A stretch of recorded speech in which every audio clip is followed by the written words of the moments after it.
Ayana heard the whimpering. His horse, a paint stallion named Thunder, snorted and shifted beneath him, sensing something amiss in the stillness. Ayana had been tracking a wounded deer for 3 days, following its trail through mesquite and sage, but the sound that reached his ears now was no animal he recognized. He dismounted silently, his moccasins making no sound on the hard-packed earth. The Comanche warrior had learned long ago that survival depended on moving like the wind itself, present but unseen, powerful but silent. At 28, Ayana had spent more years alone than he cared to count. His family lost to cavalry raids, his tribe scattered to the winds.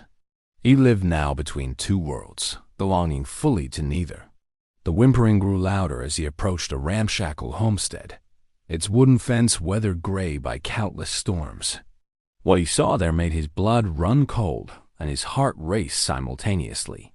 A young woman, barely more than a girl, was bound to the fence posts with rough rope that had already cut into her wrists. Her dress, once white, was torn and stained with dirt and blood. Golden hair hung in tangled curtains around a face that should have been beautiful, but was instead etched with terror and exhaustion. She couldn't have been more than 18, and something in her blue eyes, a fierce determination that refused to be extinguished despite her. Circumstances stirred something long dormant in Ayana's chest.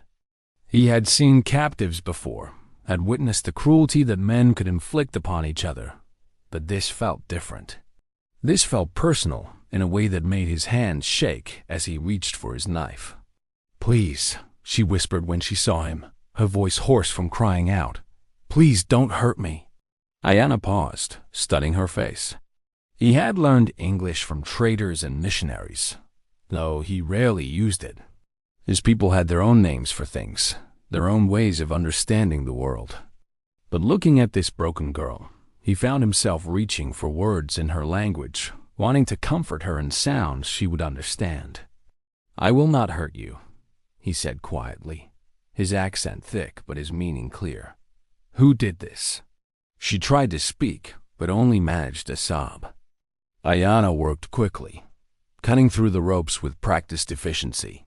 When she collapsed, he caught her, surprised by how light she felt in his arms. She had been here for days, perhaps longer, with no food or water. Her lips were cracked, her skin fever-hot. "What is your name?" he asked, though he suspected she might not remember. Trauma had a way of stealing memories, of making people forget who they were before the pain began. She looked at him with those startling blue eyes, confusion clouding her features. I don't know," she whispered. "I can't remember." Ayana felt something shift inside him, a protective instinct he hadn't experienced since losing his younger sister years ago. This girl needed more than rescue. She needed someone to help her remember how to be human again. "Then I will give you a name," he said softly, lifting her into his arms. "Ayana means eternal blossom in my language.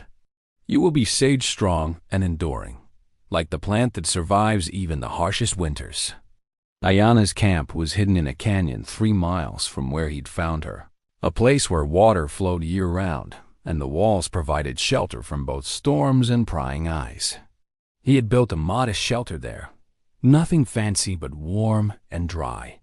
It was here that he brought the girl he'd named Sage, laying her gently on a bed of buffalo robes and soft deerskin. For 3 days, she drifted in and out of consciousness, her body fighting fever while her mind wrestled with shadows she couldn't name. Ayana tended to her with the patience of someone who understood that healing took time. He'd learned medicine from his grandmother, a woman who could cure ailments with herbs and prayers, who understood that sometimes the spirit needed mending as much as the body. He made broths from prairie grass and wild onions, coaxing her to take small sips when she was lucid enough to swallow. He cleaned her wounds with water steeped in sage leaves, the plant that shared her new name. When nightmares made her cry out in her sleep, he would sing softly in Comanche, lullabies his mother had sung to him, songs that spoke of protection and peace. On the 4th morning, Sage opened her eyes and truly saw him for the first time. Ayana was tending the fire, his long black hair falling like a curtain around his shoulders. He wore buckskin pants and a cotton shirt he'd traded for in town, but there was something in his bearing that spoke of wild places and ancient wisdom. When he turned to look at her, she was struck by the kindness in his dark eyes. "You're real," she whispered, her voice still rough but stronger than before. "I am real," he confirmed, moving to sit beside her. "How do you feel?" She took inventory of her body. The cuts on her wrists were healing. The fever had broken, and for the first time in days, she felt truly hungry. "Better," she said, then paused. "You called me Sage." "Yes. Do you remember your real name?" She concentrated, searching the fog of her memories. Fragments came back: a house with white columns, a woman with sad eyes, men with harsh voices. But no name, no clear sense of who she had been before the fence, before the ropes, before the terror. "No," she said finally. "But I like Sage. It feels right." Ayana smiled, the first genuine smile he'd worn in months. "Good. Names have power. They tell us who we are, who we can become." Over the following days, as Sage grew stronger, she began to learn about the man who had saved her. Ayana was a skilled hunter and tracker, but he was also educated, speaking 3 languages and possessing knowledge of both white and Comanche ways.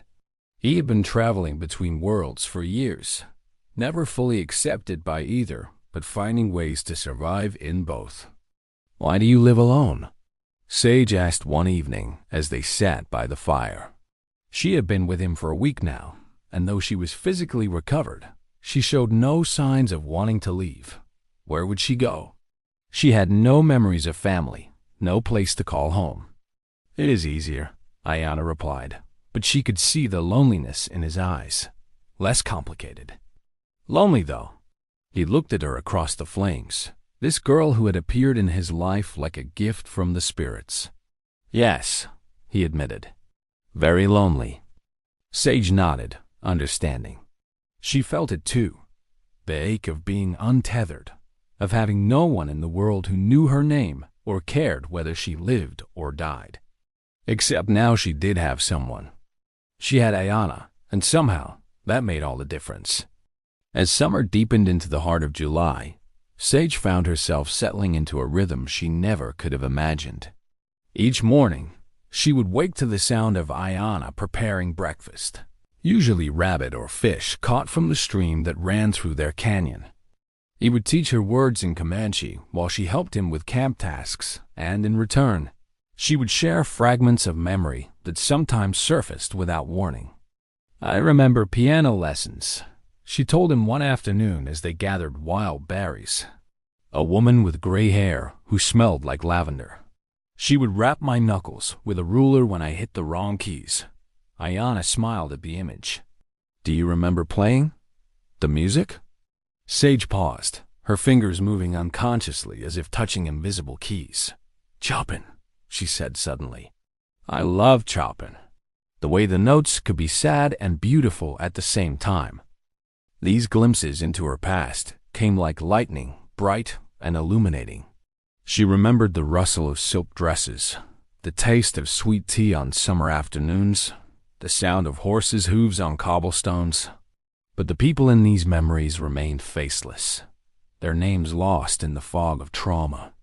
What emerged more clearly was who she was becoming. Under Ayana's patient tutelage, Sage learned to move silently through the brush, to identify edible plants and track small game. She discovered she had quick hands and a steady eye, skills that served her well when Ayana began teaching her to use a bow. "You are a natural," he said, watching her hit the center of a target made from twisted grass. "Better than many warriors I have known." The compliment made her flush with pride. In this place, with this man, she felt capable in ways she sensed she never had before. Whatever life she had lived in those recovered memories, it had been constrained, limited. Here, she could be anyone, do anything. but it was in the quiet moments that she felt most herself. When Ayana would sing while working, his voice carrying melodies that seemed to come from the earth itself. When he would tell her stories of Comanche heroes and trickster spirits, his eyes dancing with ancient mischief. When he would look at her across the fire with an expression that made her heart skip in ways she didn't fully understand. "Tell me about your family," she said one evening, sensing the sadness that always lurked beneath his calm exterior. Ayana was quiet for a long moment. "They are gone," he said finally. "My parents, my sister, most of my band. Killed in a raid when I was 22. I was away, hunting. When I returned—" He didn't finish the sentence, but she could see the pain in his eyes. "I'm sorry," Sage said softly. "It was war," he replied, but she could hear the old anger beneath the words. "The whites wanted our land. We wanted to keep it. People died. People always die." "Is that why you live alone? Because of the war?" "Partly." He stirred the fire with a stick, sending sparks dancing into the night sky. "But also because I no longer fit with my people. I have lived too long in the white world, learned too much of their ways. And I can never truly belong in their world either, because I am Comanche. I am caught between, like smoke between earth and sky." Sage felt a kinship with his words that surprised her. "Maybe that's what I am too," she said. "Caught between who I was and who I'm becoming." He looked at her then with an intensity that made her breath catch. "And who are you becoming?" The question hung between them, loaded with possibilities she wasn't sure she was ready to name. But as she looked into his eyes, she realized she was no longer the terrified girl he had found at the fence. She was becoming someone new, someone shaped by his kindness in this wild place and the growing certainty that she never wanted to leave either. The first kiss happened during a thunderstorm in late July, when the sky opened up and sent them scrambling for shelter in the cave behind their camp. They huddled together, watching lightning split the darkness while rain drummed against the earth with primal fury. Sage had been telling Ayana about a dream she'd had, not a nightmare for once, but something beautiful about flying over endless grasslands.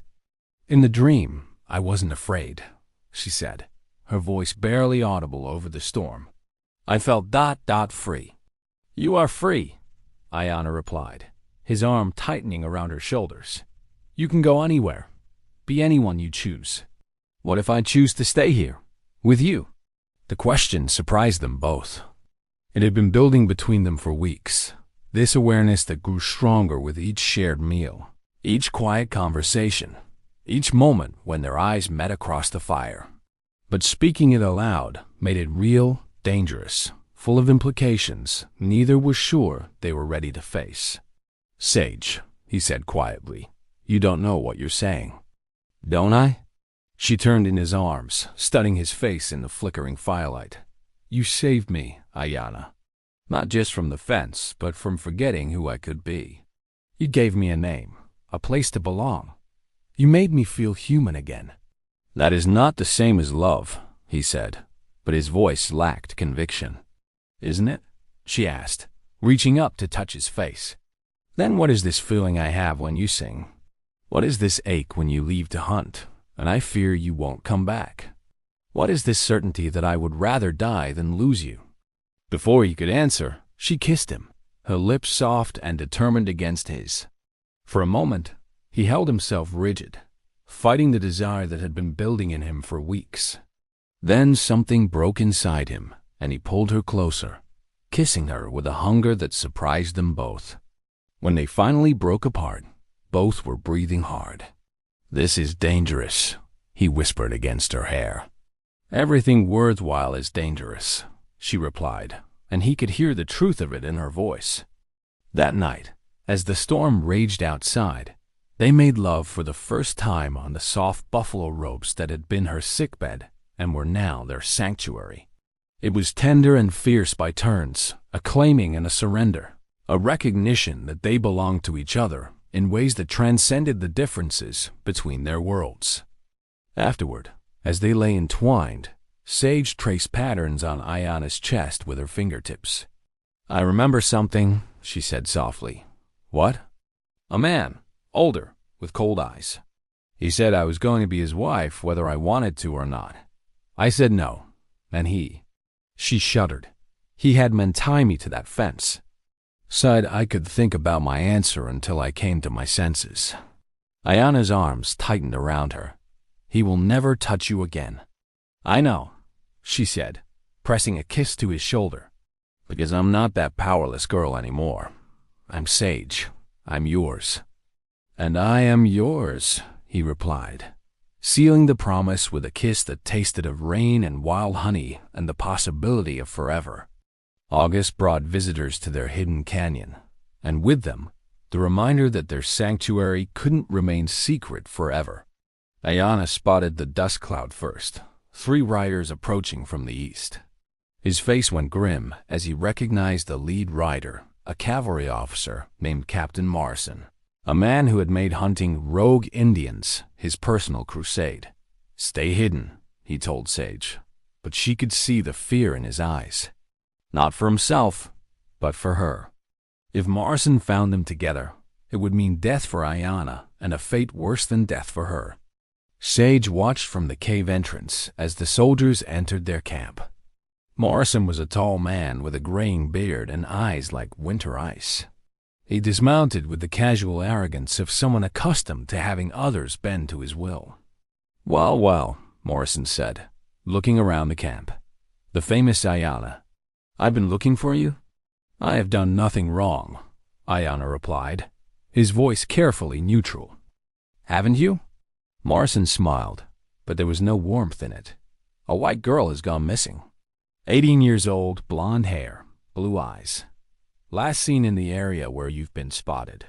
You wouldn't know anything about that, would you? Sage felt her blood turn to ice. Somehow, they had connected her disappearance to Ayana. In the cave, she pressed herself against the stone wall, hardly daring to breathe.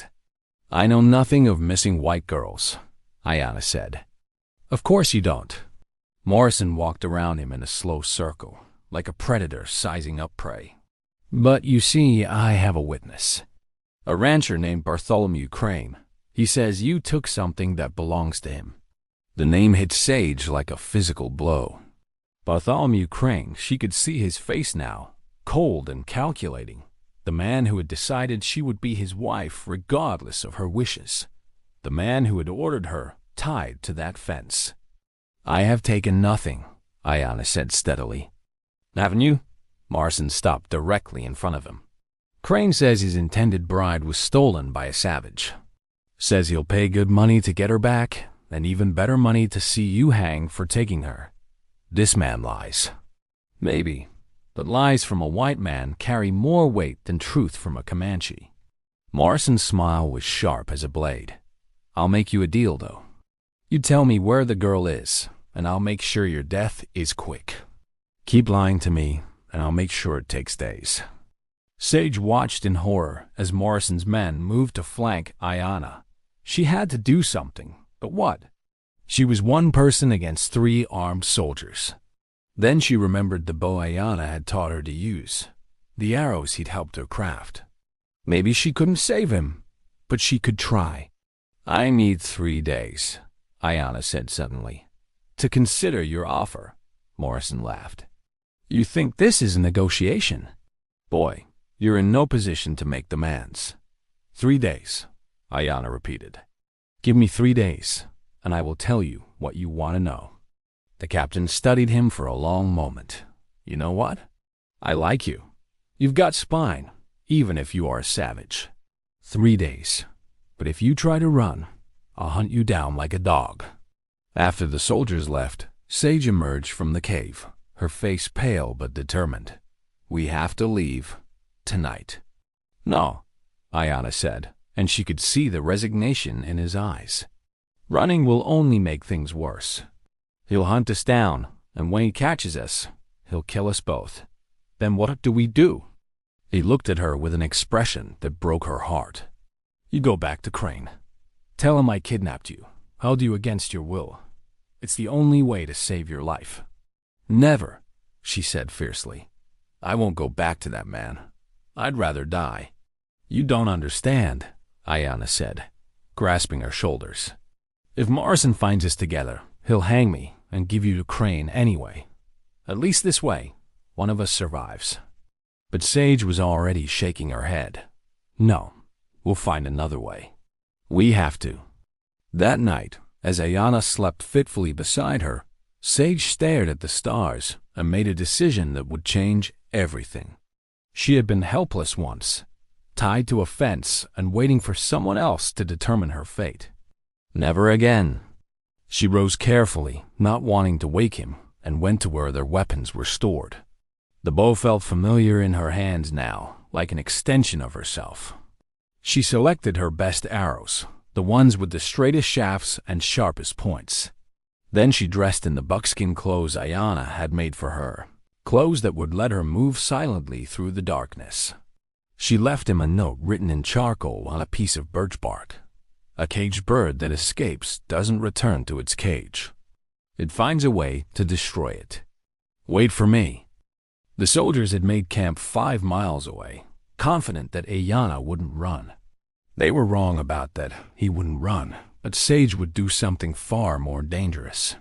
She would end this before it could destroy the man she loved. Morrison's camp was carelessly arranged, with only one guard posted. These men were used to hunting scattered Indians, not dealing with someone who had learned to move like smoke through the darkness. Sage circled their camp 3 times, memorizing every detail, every shadow, every possible escape route. She had spent weeks learning to think like a predator, to use patience and cunning instead of force.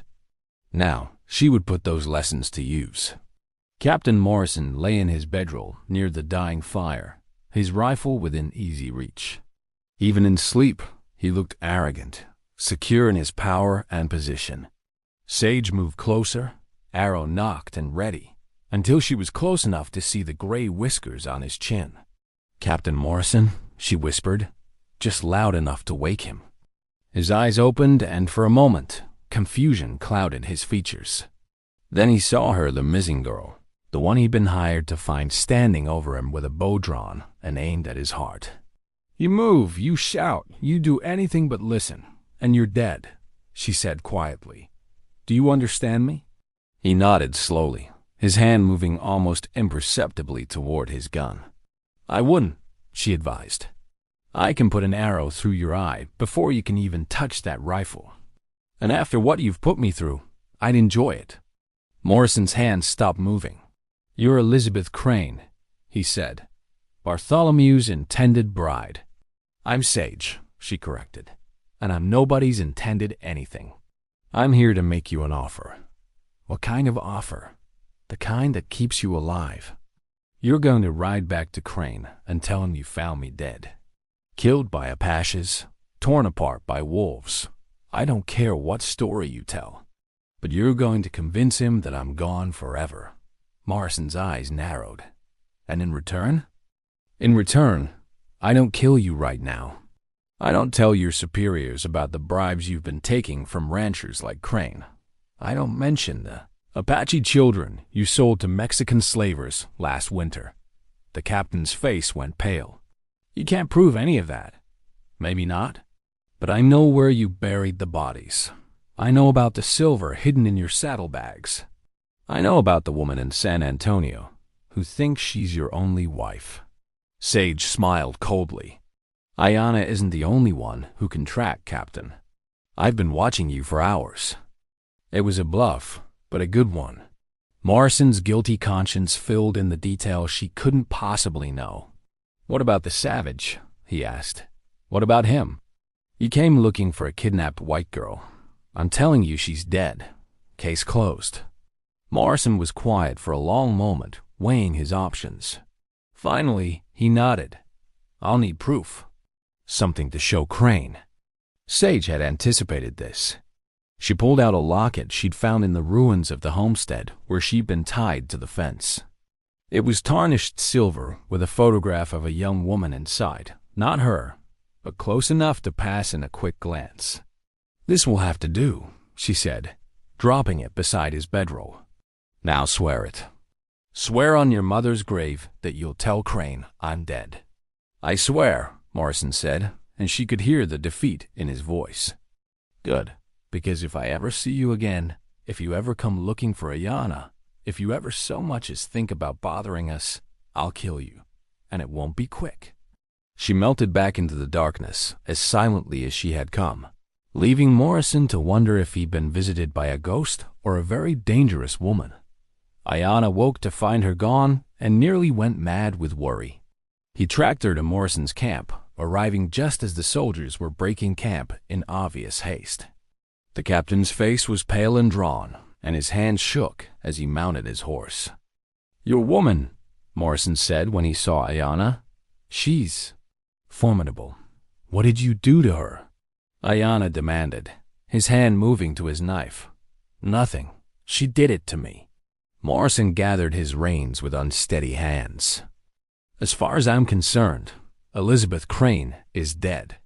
I never saw her, never found any trace of her, and I never saw you either." With that, the soldiers rode away, leaving Ayana staring after them in confusion. He found Sage waiting for him back at their camp, calmly preparing breakfast as if nothing had happened. "What did you do?" he asked.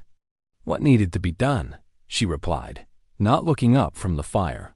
"Morrison will tell Crane that I'm dead. We're free." "Sage." He knelt beside her, forcing her to meet his eyes. "What did you do?" She told him everything: the midnight visit, the threats, the bluff about knowing Morrison's secrets. When she finished, Ayana was quiet for a long moment. "That was incredibly dangerous," he said finally. "Yes, it was, but it worked.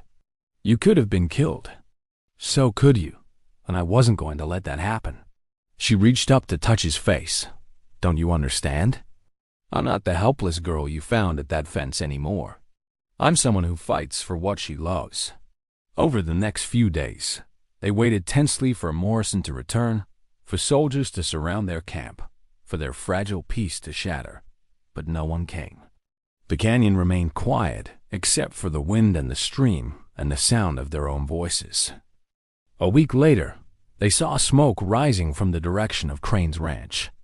Ayana rode out to investigate and returned with news that made Sage's heart sing with savage satisfaction. "Crane is dead," he reported.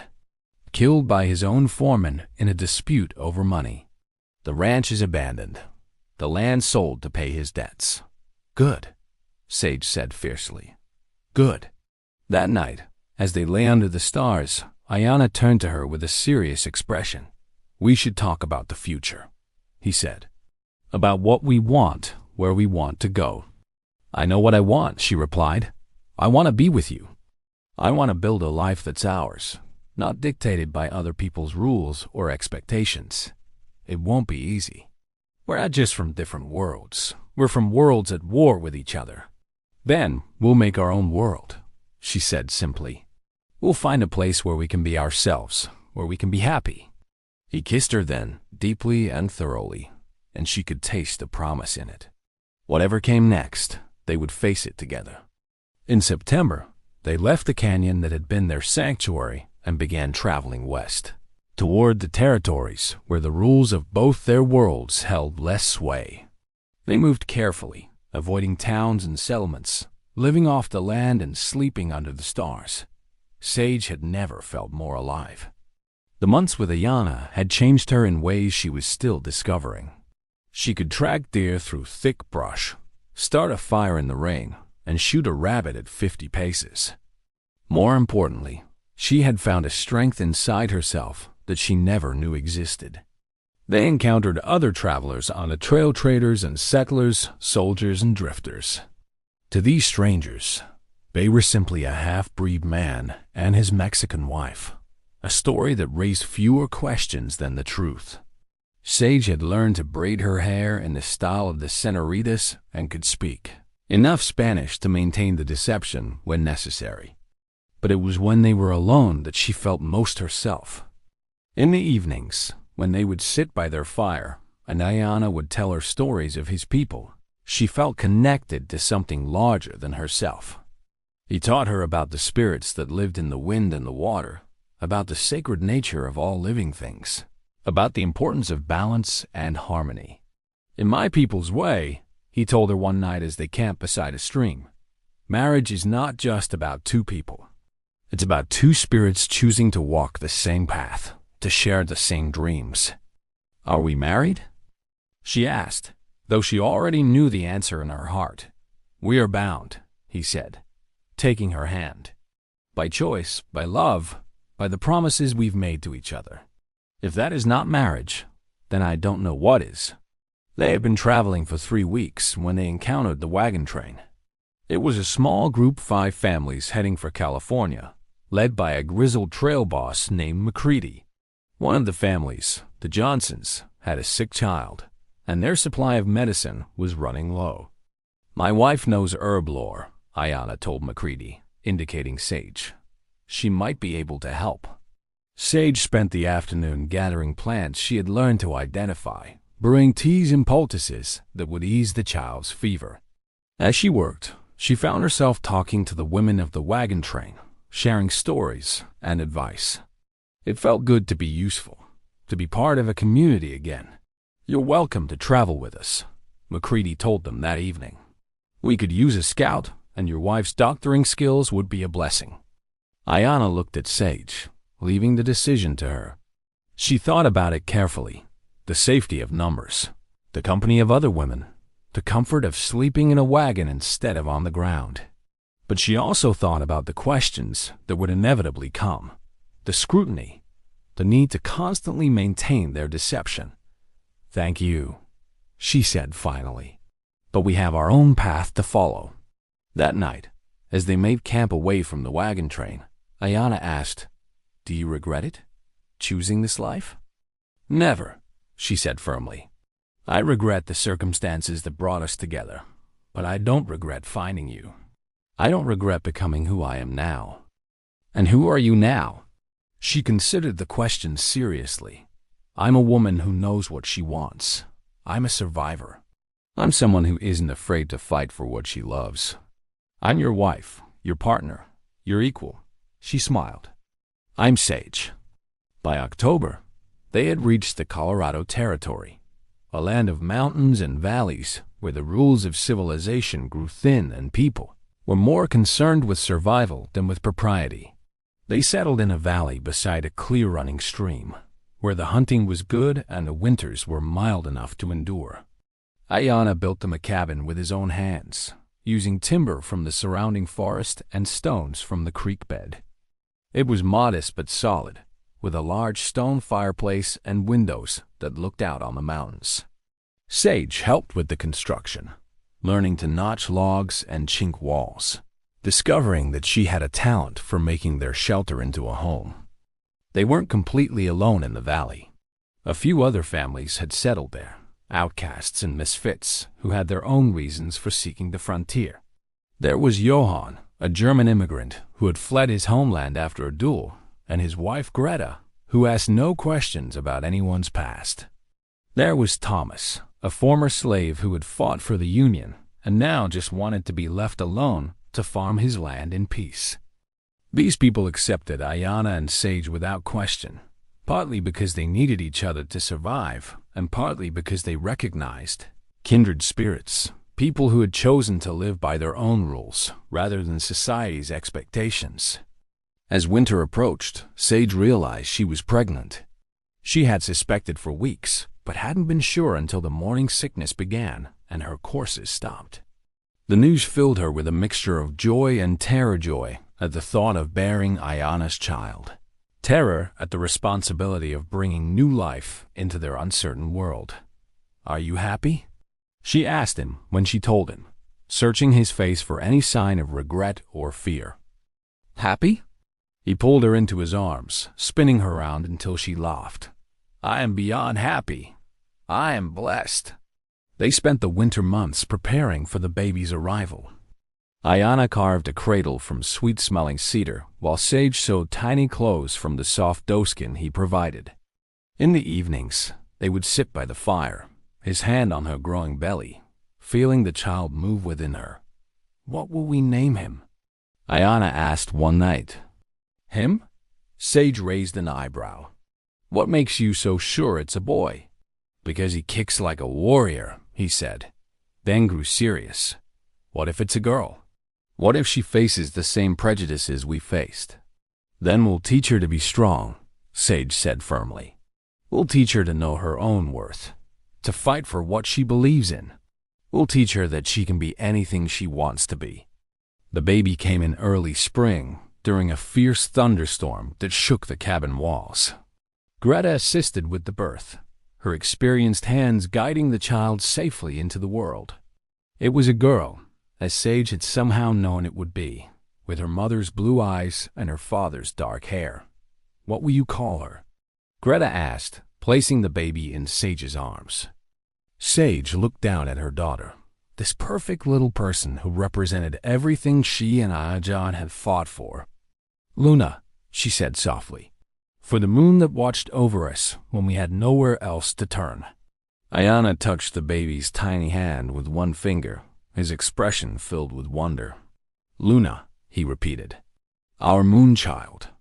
5 years later, Sage stood in the garden behind their cabin, watching Luna play with her younger brother Star, while their newest addition, a baby daughter named Dawn, slept in a cradleboard against her back. The valley had grown into a small but thriving community, with a school, a general store, and even a church for those who wanted it. Sage had become the valley's unofficial healer, using the knowledge Ayana had taught her combined with things she learned from the other women. She delivered babies, treated injuries, and provided remedies for everything from fever to heartbreak. People came from miles around seeking her help, and she never turned anyone away. Ayana had become a respected leader in the community, a man people turned to when disputes needed settling or difficult decisions needed making. He still hunted and trapped, but he also farmed and raised horses, finding ways to blend the skills of both his worlds into something uniquely his own. "Mama," Luna called out, running toward her with something clutched in her small fist. "Look what I found." She opened her hand to reveal a perfect arrowhead black obsidian that caught the afternoon light like captured fire. Sage knelt down to examine it, recognizing the craftsmanship immediately. "That's beautiful little moon," she said, using Ayana's pet name for their daughter. "Where did you find it?" "By the old fence," Luna said proudly. "Papa said it was made by the people who lived here before us." Sage felt a chill run down her spine. She knew that fence, it was the remnant of the homestead where Ayana had found her all those years ago. They had never spoken of it to the children, but Luna had a way of discovering things on her own. "Can we keep it?" Luna asked, her blue eyes bright with curiosity. "Of course," Sage said, closing her daughter's fingers around the arrowhead. "But remember what Papa taught you about found things. They carry the stories of the people who came before." That evening, after the children were asleep, Sage and Ayana sat on their porch, watching the stars emerge in the darkening sky. She told him about Luna's discovery, about the strange feeling it had given her. "Do you ever think about that day?" she asked quietly. "The day you found me?" "Every day," he replied, taking her hand. "It was the day my real life began. I was thinking today about who I was before. Elizabeth Crane, the girl who was supposed to marry that awful man. Sometimes I wonder what would have happened if you hadn't found me." Ayana squeezed her hand. "You would have found a way to survive. You would have found a way to be free. It's who you are, Sage. It's who you've always been." She leaned against his shoulder, feeling the solid warmth of him, the steady rhythm of his breathing. "I love you," she said, words that still felt new and precious even after all these years. "And I love you," he replied. "My eternal blossom." The next morning brought visitors, a young cavalry officer and an older man in a dusty suit. Sage recognized the type immediately. Government officials, the kind who brought trouble wherever they went. She watched from the kitchen window as they approached Ayana, who was working in the horse corral. "Are you the man they call Ayana?" the officer asked, his hand resting casually on his gun. "I am," Ayana replied, not stopping his work. "I'm Lieutenant Davis, and this is Agent Morrison from the Bureau of Indian Affairs. We're here about the reservation." Sage felt her blood turn to ice. Morrison, not the same Morrison who had threatened them years ago, but the name was enough to bring back memories of fear and danger. "What about it?" Ayanna asked, finally turning to face them. "New federal policy," Agent Morrison said, pulling out a sheaf of papers. "All Indians are to be relocated to designated reservations. No exceptions." "I am not reservation Indian," Ayanna said calmly. "I am citizen of Colorado Territory. I own this land legally." "You're still Indian," Davis said. "The law is the law." Sage had heard enough. She stepped out onto the porch, Dawn still strapped to her back, and walked to where the men were standing. "Gentlemen," she said, her voice carrying the authority she had learned over years of being the valley's healer. "I believe there's been a misunderstanding." Davis looked her up and down, taking in her buckskin dress and the baby on her back. "Ma'am, you need to step back. This is government business." "This is my business," she replied firmly. "This is my husband, my land, my family. And you're mistaken about the law." She had spent years learning everything she could about territorial law, preparing for exactly this kind of confrontation. According to the Homestead Act of 1862, any person who is the head of a family or 21 years of age can claim land, if they've lived on it for 5 years and made improvements. My husband has done both. "The law doesn't apply to Indians," Morrison said dismissively. "It applies to citizens," Sage corrected. "And my husband became a citizen when he married me. I can show you the documentation if you'd like." It was a bluff, but a confident one. She had learned that most government officials were lazy and would accept any explanation that let them avoid paperwork. "Even if that's true," Davis said, "there are other considerations. Your husband is a known associate of hostile Indians." "My husband is a respected member of this community," Sage replied. "He's helped settle disputes, provided food during harsh winters, and saved the lives of several families. If you'd like testimonials, I can provide them." The two men exchanged glances.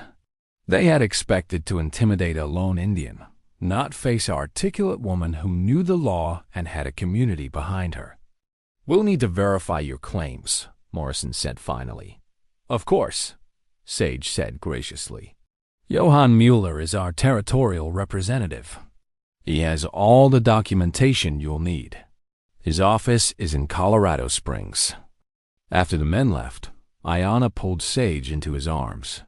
"That was magnificent," he said, pressing a kiss to her hair. "That was terrifying," she replied. "But I wasn't going to let them take you away from us. Never," he said fiercely. "We've built something here, something worth fighting for." That night, as they lay in bed with the children sleeping peacefully in the next room, Sage thought about the journey that had brought them to this moment. From the terrified girl bound to a fence to the confident woman who had faced down government agents. It seemed impossible that they were the same person. "Do you know what I realized today?" she said softly. "What?" "That fence where you found me, it wasn't a prison.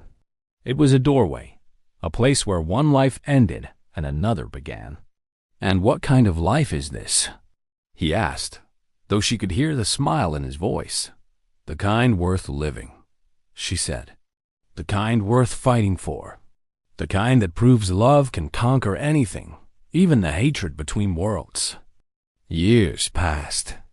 Luna grew into a strong, independent young woman who spoke 3 languages and could track a deer through any terrain. Star became a gifted storyteller who could hold audiences spellbound with tales of heroes and spirits. Dawn developed her mother's gift for healing and her father's way with horses. The valley prospered, becoming a haven for anyone seeking a place where they could be themselves without judgment. Sage and Ayanna aged gracefully together, their love deepening with each passing season, their bond growing stronger with each challenge they faced. On their 20th wedding anniversary, they returned to the place where it all began. The old fence was gone, rotted away by time and weather, but the memory remained. They stood hand in hand where Ayana had first found her, where he had given her a name and a future. "If you could go back," he asked, "would you change anything?" Sage considered the question seriously. The pain, the fear, the uncertainty, all of it had been necessary to bring them to this moment. "Nothing," she said finally. "Every moment of suffering led to this. Every tear led to joy. Every goodbye led to this hello." He kissed her then, as he had countless times before. But this kiss carried the weight of all their years together, all their struggles and triumphs, all the love they had built from the ashes of their separate broken worlds. "I love you, Sage," he whispered against her lips. "I love you, Ayana," she replied. "My protector, my partner, my heart." They walked back to their wagon where their children waited, ready to return to the life they had built together. As they drove away, Sage looked back once at the place where her old life had ended and her real life had begun. She had been Elizabeth Crane, a name that belonged to someone else, someone who had been defined by other people's expectations and limitations.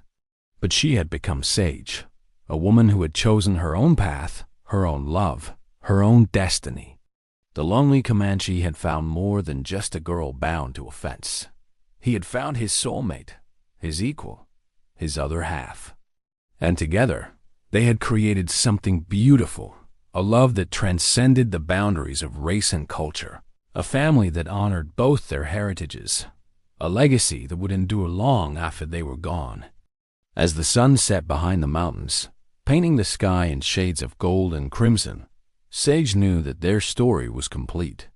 Not because it was ending, but because it had found its perfect rhythm, the eternal dance of two souls, who had found in each other everything they had ever needed. The girl who had been bound to a fence had become a woman who was truly free, and the man who had saved her had found that in saving her, he had saved himself. Their love story would become legend in the valley, told and retold around fires for generations to come. But for Sage and Ayana, it was simply the truth of their lives, that sometimes the greatest love stories begin with the greatest acts of courage, and that true love isn't just about finding the right person, but about becoming the right person for each other. In the end, that was enough. It was everything.